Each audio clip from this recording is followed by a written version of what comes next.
प्रिय भाइयों और बहनों, आप सबों का स्वागत है मेरे इस चैनल छोटा नागपुर संपत्ति में। तो दोस्तों, क्या आपने कभी महसूस किया है कि जिंदगी में जरा सी असफलता या किसी की एक नकारात्मक बात हमें अंदर से तोड़ देती है? सही है कि नहीं? हम सोचने लगते हैं शायद मैं कुछ कर ही नहीं सकती, शायद मैं ही गलत हूँ। लेकिन सच तो यह है कि हमारी जिंदगी का कंट्रोल हमारे हाथ में नहीं, बल्कि हम अक्सर उसे दूसरों को सौंप देते हैं। आज हम इसी गहरे सवाल का जवाब ढूंढेंगे। आखिर हम जल्दी निराश क्यों हो जाते हैं?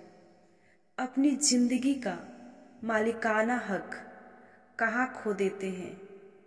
और बाइबल हमें क्या सिखाती है कि हमें सही मायने में जीना कैसे चाहिए?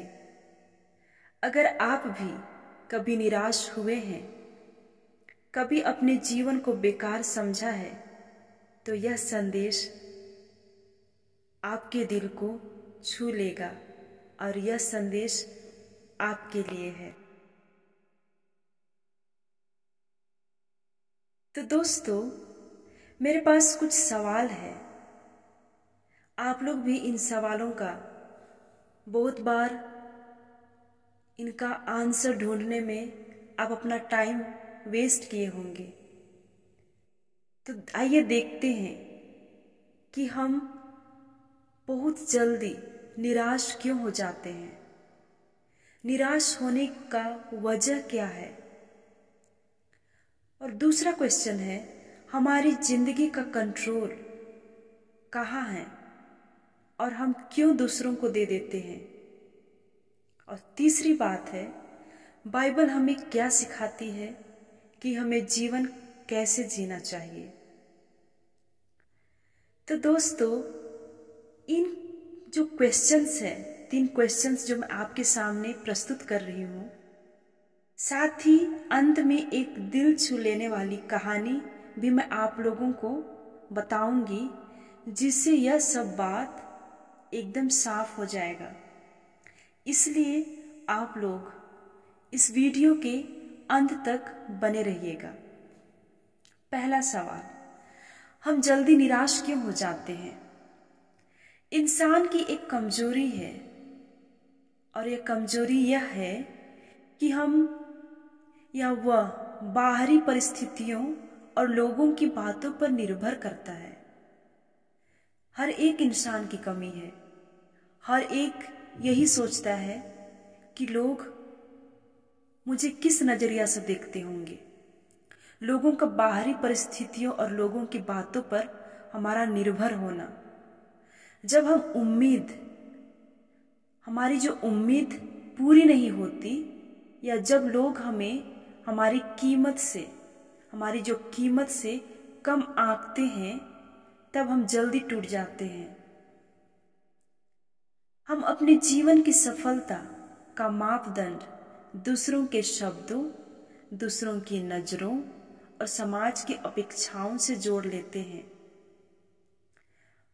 लोग हमें क्या बोलते हैं, कैसे बोलते हैं, किन शब्दों का प्रयोग हमारे लिए करते हैं, हम उन सब बातों को हमारे अपने ही जिंदगी में हम उसको हम लोग लाने लगते हैं और हम निराश होने लगते हैं। उसने मुझे ऐसा बोला, उसने मुझे ऐसा कहा। और यही कारण है कि थोड़ी सी असफलता, आलोचना या धोखा मिलने पर हम निराश हो जाते हैं। और दूसरा है, जीवन का कंट्रोल कहाँ है? यह सच है कि हमारे जीवन का कंट्रोल हमेशा ईश्वर और हमारी आत्मा के हाथ में है। लेकिन अक्सर हम यह कंट्रोल ईश्वर और हमारी आत्मा में उसको न देकर हम यह कंट्रोल दूसरों को दे देते हैं। लोग क्या कहेंगे, लोग हमें कैसे देखेंगे, सबकी तरह बनना है। इन बातों के चक्कर में हम अपने निर्णय, अपने सपने और अपने विश्वास को दूसरों की राय पर टिका देते हैं। पर बाइबल हमें याद दिलाती है कि मनुष्य बाहरी रूप देखता है, परंतु यहोवा हृदय को देखता है। यह हम कहाँ पढ़ते हैं? 1 शमूएल अध्याय 16 पद संख्या 7 में हम पढ़ते हैं। और एक बात दोहराती हूँ, मनुष्य बाहरी रूप को देखता है, परंतु यहोवा हृदय को देखता है। यानी इंसान हमारी असली मूल्य नहीं समझ सकता। केवल और केवल परमेश्वर ही जानता है कि हम कितने मूल्यवान हैं। केवल परमेश्वर ही जानता है कि हम कितने मूल्यवान हैं। तीसरी बात, बाइबल हमें जीवन के बारे में क्या सिखाती है? बाइबल हमें सिखाती है कि जीवन निराशा से नहीं, बल्कि आशा, विश्वास और आत्मसमर्पण से जीना चाहिए। ईश्वर पर भरोसा रखना, अपनी सारी चिंता उसी पर डाल दो, क्योंकि उसको तुम्हारा ध्यान है। 1 पतरस अध्याय 5 पद संख्या 7 में हमसे कहा जाता है, अपनी सारी चिंता उसी पर डाल दो। किस पर? ईश्वर पर, क्योंकि उसको तुम्हारा ध्यान है। मतलब वो हमारे बारे में चिंतित है, हमारी परवाह करता है।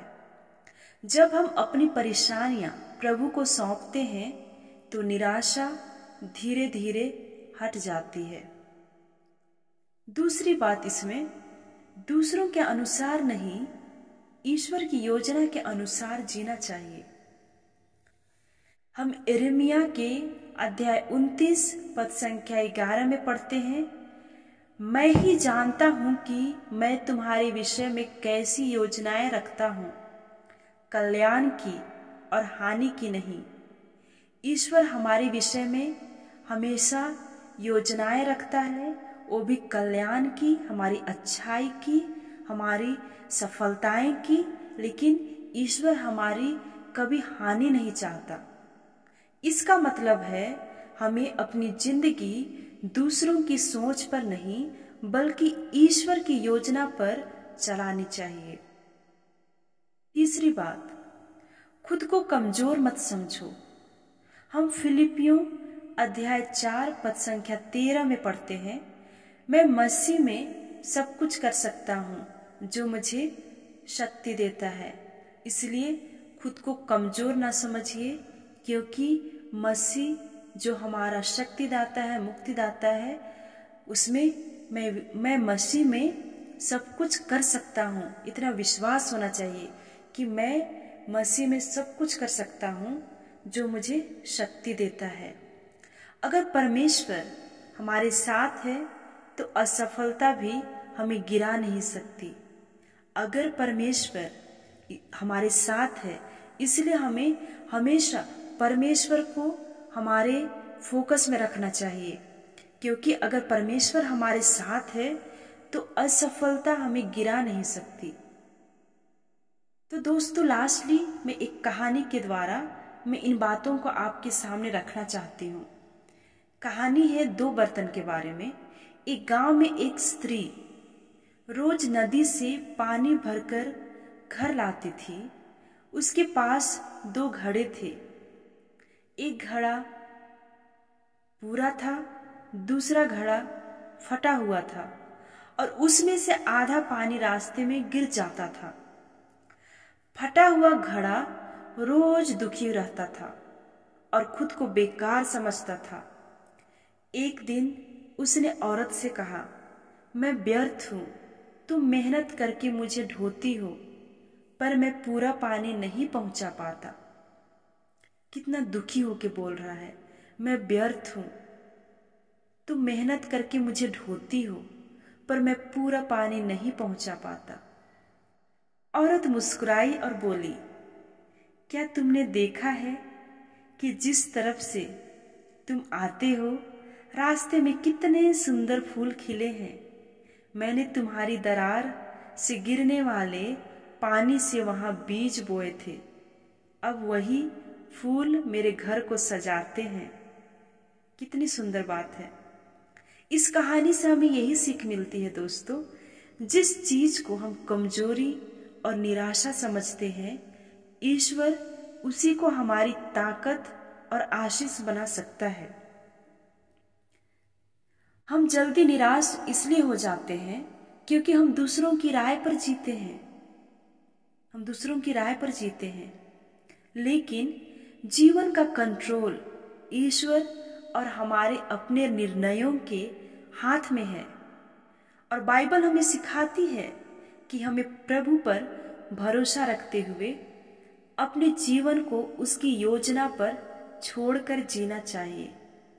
निराशा के बजाय आशा को थामना चाहिए, क्योंकि प्रभु हमारी कमजोरियों को भी आशीष में बदल सकता है। तो दोस्तों, मेरी ये बातें आप लोगों को कैसे लगी, आप लोग जरूर प्यारा सा कमेंट के द्वारा आप लोग जरूर बताइएगा। वीडियो को लाइक कर दीजिएगा, शेयर कीजिएगा। मिलती हूँ नेक्स्ट वीडियो में।